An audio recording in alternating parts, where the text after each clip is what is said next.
did start with me wanting to do a sort of animation hybrid where I would hand draw or hand paint all the elements of these characters, whether that's their forms, their hands, their faces, scan them into the computer, and then rig them and puppeteer them that way.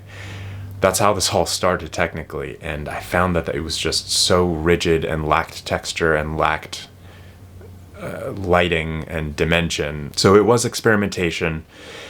Literally every single scene was learning a new approach and learning a better way to iterate this process. And I, to be completely honest, have not mastered it. I have a finished short film, and there's something to be said for that, but I have so much that I still need to refine and want to explore, whether it's to do with movement, expression, on the post-production side of things. There's a lot that I want to continue to refine.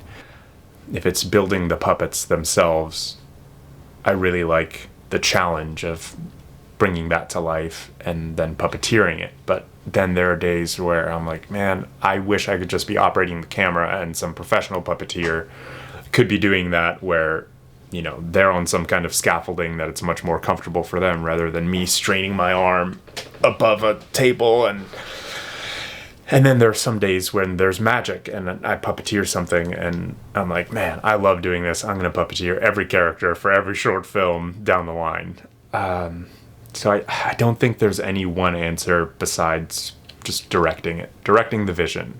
I think that will still allow me to dip my toe into a lot of different fields and a lot of different jobs. Was there a point in the early days where it was like overwhelming how much time actually goes into it? So obviously you didn't have the budget, but you could put a lot of time, but still, like, it takes forever to do these things, right?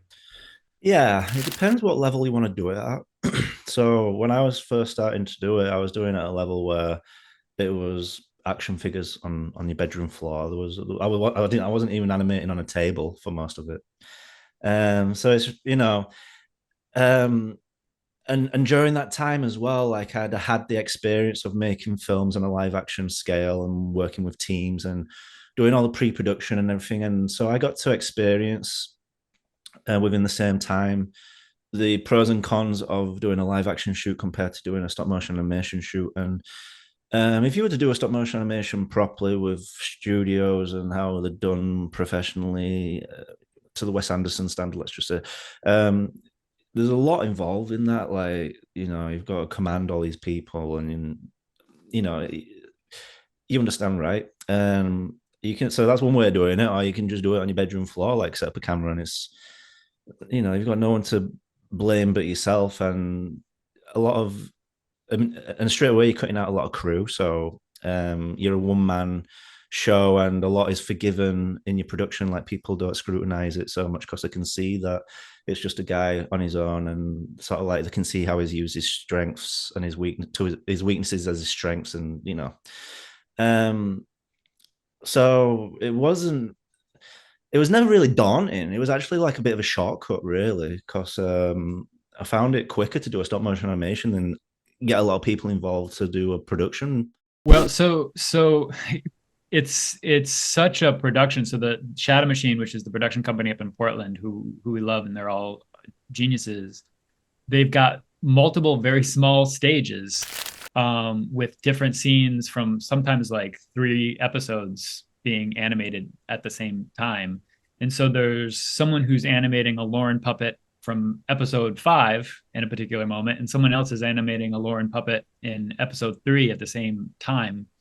And for Zach and I, we get to watch the dailies every day and see the 5 or 6 seconds that each animator animated.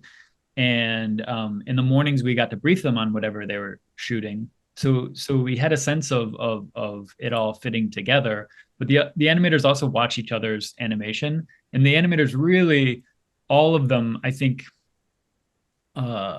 really wanted to understand the characters in the show, and were really excited to talk about characters and moments. So it felt like everyone really understood. So it wasn't like, as much as they were all adding their individual brilliance, and for Zach and I, we can sort of see an animator's fingerprint on something. It also felt like they all were on the same page, sort of like who Lauren is, who Fabian is, who Barb is. I found there's a direct correlation between confidence and flexibility. The people I know who are like, the people I know with the heaviest resumes who could easily be autocratic and say, no, every comma I write is sacred. Those are the ones who are like, this is just a suggestion, take it or leave it, fuck around, make it your own, blah, blah, blah, blah, blah. And then it's the people who have kind of comparatively scant experience who are the ones who are like, no, it has to be just like this. I think, I think the smartest, most talented directors, producers are the ones who invite the gifts of the people they're collaborating with. And it's something that I aspire to. And I think we both tried to do on this, even with the animation where, I think one of the nicer compliments from the people we worked with is that they said that we directed the animators as actors as opposed to kind of technical executioners, or what is the word? Not executioners. Meaning like we would give them emotional direction and then they would do the performance, as opposed to saying, we want his index finger to land on his head at this point, rather than giving them kind of line readings or whatever the animation version of line readings was. We would try to give them interior direction and let them do their thing. And I think as a result, we would get performances that were so much better than anything Brandon or I could have conceived of or prescribed.